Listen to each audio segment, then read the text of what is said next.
Halo, selamat malam. Semua teman-teman pasti udah sering lihat ya iklan di TV, di koran, di majalah, pasti ada iklan-iklan makanan. Semuanya tuh kelihatan bikin pingin kan? Nah, siapa sih yang bikin pingin makanan tuh? Saya Poppy dan saya Sati. Kami adalah food stylist dari Club Sandwich Food Kreatif. Kami berdua adalah dokter-dokter dari makanan-makanan yang sering dilihat di iklan TV ataupun di iklan majalah ataupun buku resep. Kami berdua berkolaborasi karena pekerjaan food stylist itu nggak ringan. Dengan pekerjaan berdua itu kami bisa berbagi energi, berbagi misalnya gini, karena satu proyek kadang-kadang ada kerjaan yang kayak kerjaan ospek, jadi sekarang kita harus cari satu produk yang dimana-mana tuh nggak dijual, jadi kita mesti cari-cari atau bahkan kita mesti bikin sendiri si produk itu. Food stylist ada jenjangnya, bukan jenjang sih, cuman untuk tahap awal food stylist yang bekerja di yang awalnya tidak terlalu sulit itu bisa bekerja di, untuk majalah atau buku resep, untuk editorial seperti itu. Nah, untuk food stylist yang mau lebih tantangan lagi biasanya tuh untuk mengerjakan komersial, iklan TV atau iklan untuk majalah. Editorial itu biasanya yang kita pikirkan adalah komposisi piring dan komposisi harmonisasi piring dan makanannya. Sedangkan untuk komersial biasanya seperti buku menu gitu kita memikirkan kriteria makanan. Kalau untuk editorial ini bedanya satu hari kerja untuk mengerjakan 8 makanan kita bisa mengerjakannya dalam jam normal.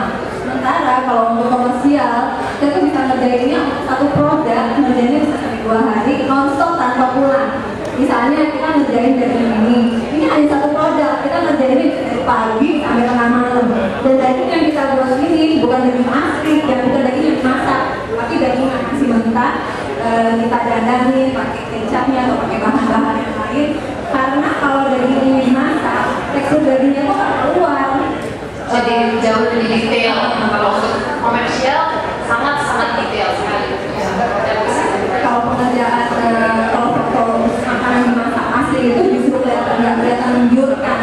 Nah, untuk mendapatkan hasil satu makanan styling yang utuh, kita harus memikirkan bahan-bahannya dan kita harus terutama untuk satu proyek ya walaupun kita seorang stylist yang harus ngerti masak, tapi kita nggak boleh rugi untuk men-hire seorang cook juga karena food stylist harus fokus pada makanan di depan lensa. Terus food stylist juga harus sekali ngintip ke belakang lensa karena fotografer itu tidak semua fotografer tahu angle makanan di lainnya makanan. Bahkan ada seorang food stylist senior yang kalau foto itu cuma maunya sama fotografer tertentu yang biasa foto makanan. Food stylist di Indonesia belum ada sekolahnya, tapi untuk awal mungkin seorang ingin menjadi stylist bisa bekerja di sebuah majalah karena banyak latihan-latihannya untuk memotretkan menu. Lalu bisa juga untuk freelance atau yang sekarang sedang tren itu blog ya, itu bisa menjadi ajang untuk tempat latihan untuk seorang food stylist. Ya, untuk mengerjakan styling yang komersial itu kita harus merupakan piring-piring cantik karena yang diutamakan di sini adalah kesempurnaan dari produk makanannya. Untuk styling makanan ini bahan-bahan atau peralatan yang kita temukan itu dari toko bahan kimia, bahkan kadang-kadang toko bangunan. Jadi seorang food stylist selain harus mengerti seni, dia juga harus punya otak baik. Kalau misalnya bikin minuman ini bisa kan 3 layer ya. Kalau kita bikin yang aslinya, pasti dalam sekejap dia akan mencampurkan orangnya. Tugas kita adalah bagaimana mempertahankan 3 layer itu bertahan hingga berjam-jam. Dan minuman ini juga bagaimana supaya prosesnya tidak cepat ke dalam, itu ada triknya. Terus juga ada ayam. Misalnya kita mau buat ayam goreng, biasanya kan kalau ayam itu digoreng kulitnya lepas-lepas. Nah, supaya nggak lepas kulit itu ayam itu kita tarik, kita jahit. Jadi kadang-kadang food stylist itu ya jadi panjang juga. Makanya orang kalau dari tempat kerja suka ketawa ini apa sih gitu. Food stylist kok kayak begini, food stylist kok kita ngejahit juga. Di dalam toolbox food stylist ada jarum, ada benang, ada penggaris, pokoknya nggak nyangka di situ. Contohnya kayak ini es krim.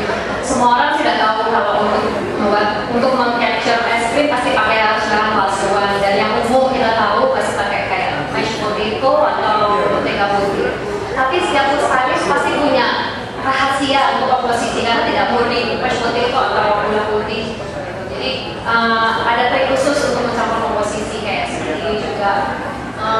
Buah harus terlihat segar, harus kelihatan kayak efek embun, itu ada drop khusus, cairan khusus yang supaya nggak lelet, karena kan itu di dalam lighting yang berjam-jam, seperti gelas juga yang kelihatan dingin, seperti keluar dari freezer.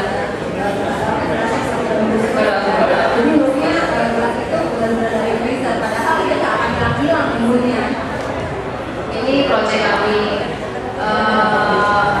Proyek buat kami itu adalah ilmu, karena jam terbang buat kami benar-benar ilmu.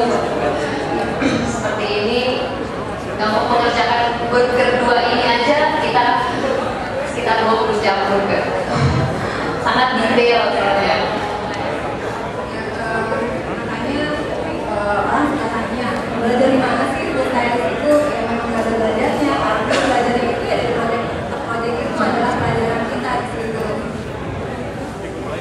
Karena itu juga nggak hanya untuk produk makanan aja, produk body lotion juga yang ada makanannya, setelah makanannya catatan juga kayak ini seperti dapat dari yogurt, padahal kalau dari yogurt itu nggak kelihatan tekstur yogurtnya asli kalau pakai yogurt aslinya, jadi kita pakai bahan dari. Jadi orang banyak